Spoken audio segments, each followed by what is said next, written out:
Hello students, today we are going to discuss a lesson from 7th class, 3 Men in a Boat. Let us know something about this lesson first. This lesson has been written by Jerome K. Jerome, and this lesson is a comic lesson, means this lesson is about laughing.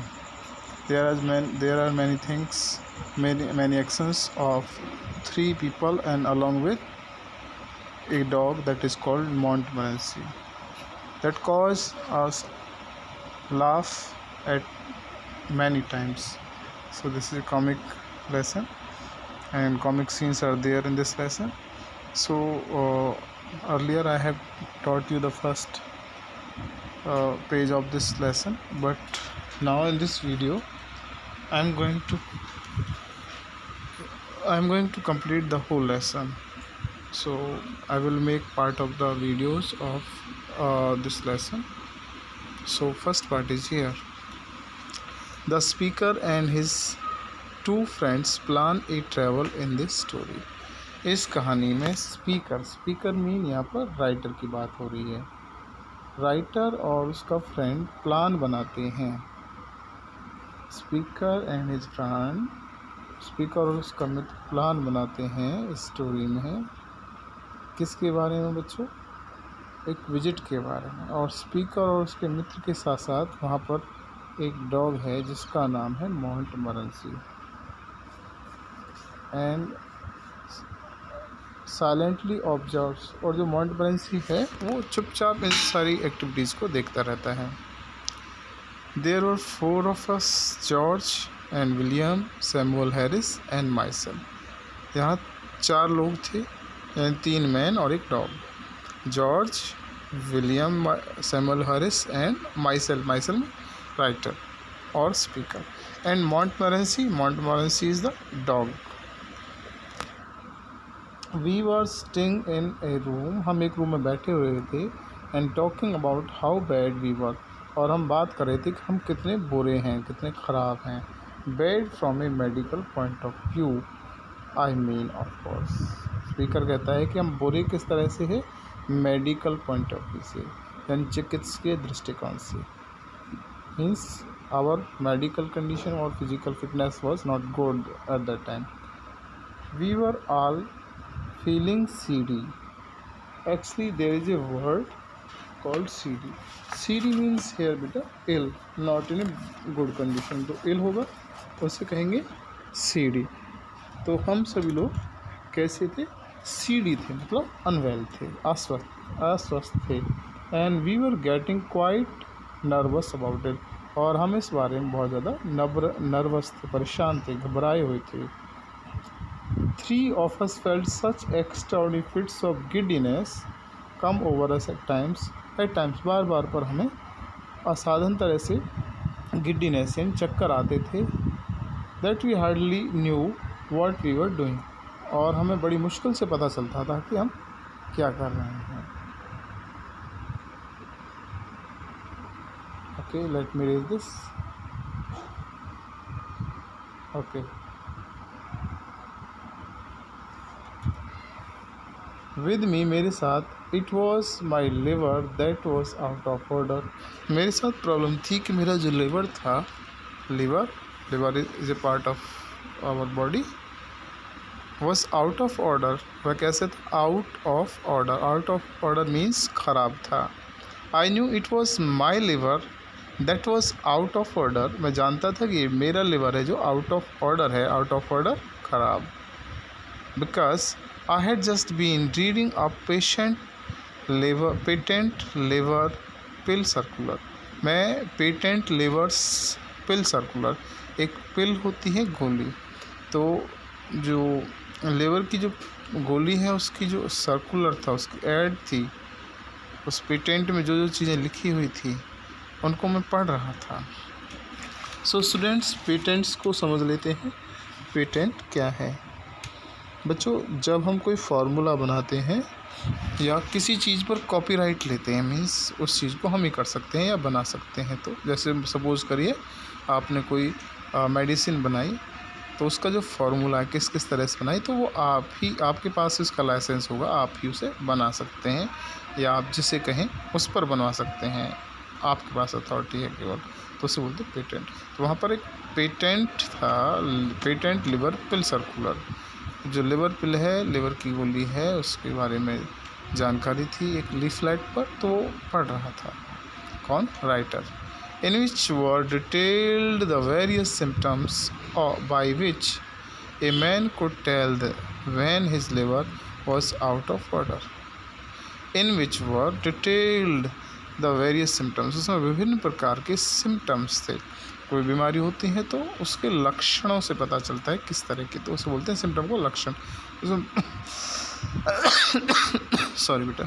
तो उसमें बहुत सारे लक्षण थे। By which a man could tell, जिसके द्वारा एक आदमी बता सकता था when his liver was out of order, कि उसका लिवर है कब ख़राब हो गया है।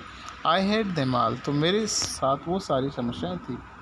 It is most extra ordinary thing, ये बहुत ज़्यादा असाधारण बात थी।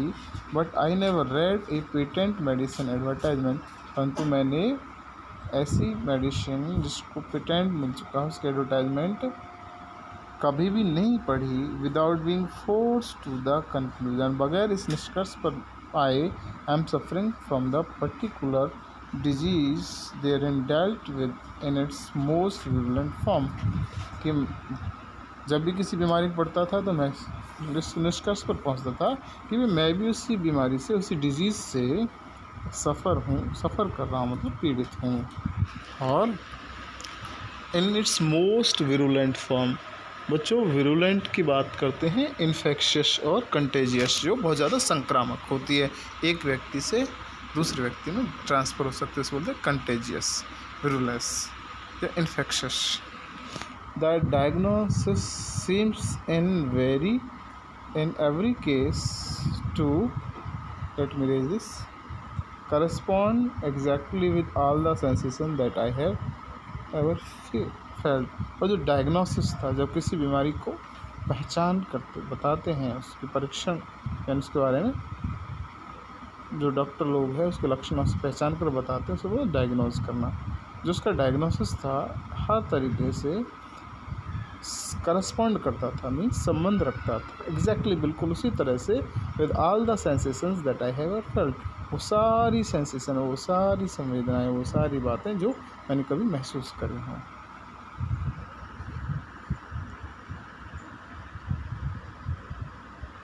आई remember, next we are here,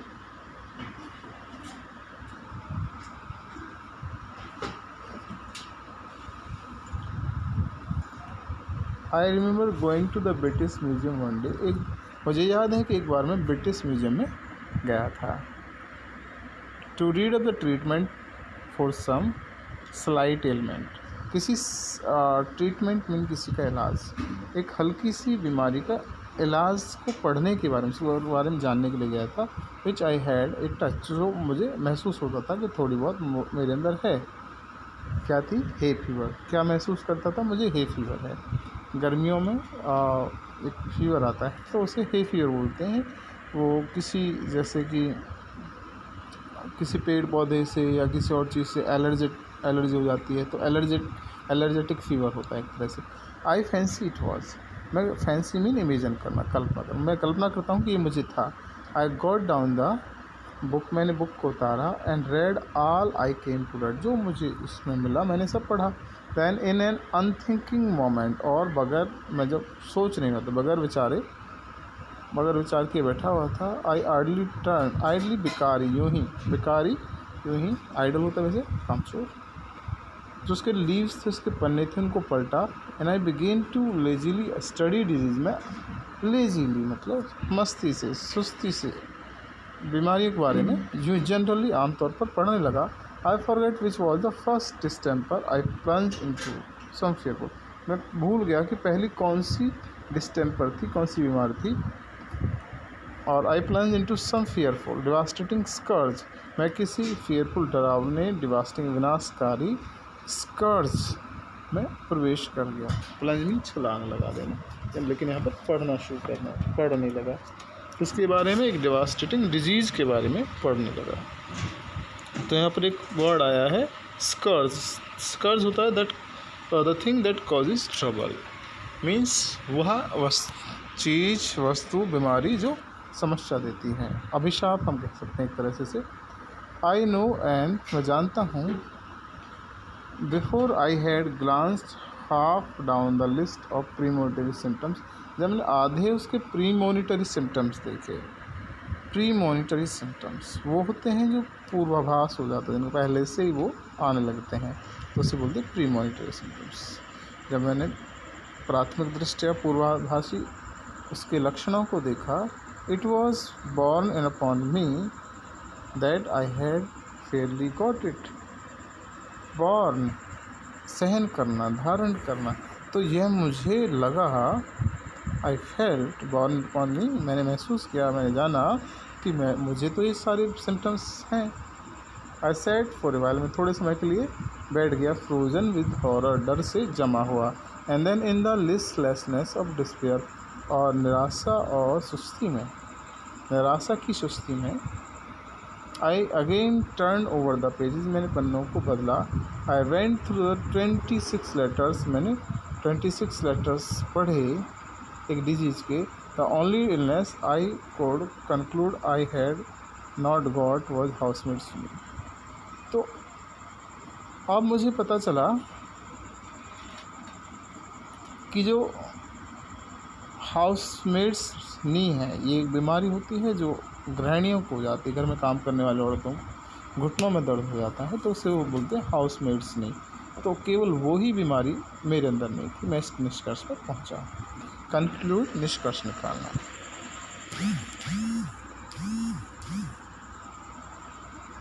I set and pondered, मैं बैठ गया और पॉन्डर करना, गहराई से विचार करना। I thought what an interesting case I must be from A medical point of view, मैंने सोचा कि मैं चिकित्सकीय दृष्टिकोण से कितना रोचक विषय हूँ। What an acquisition I could be to a class, में क्लास के लिए कितनी बड़ी एक्विजिशन है। एक्विजिशन होती है एक तरह से उपलब्धि, प्राप्ति। So students would have no, यहाँ से हम शुरू करेंगे नेक्स्ट पार्ट में। सो इस पार्ट में बस इतना ही।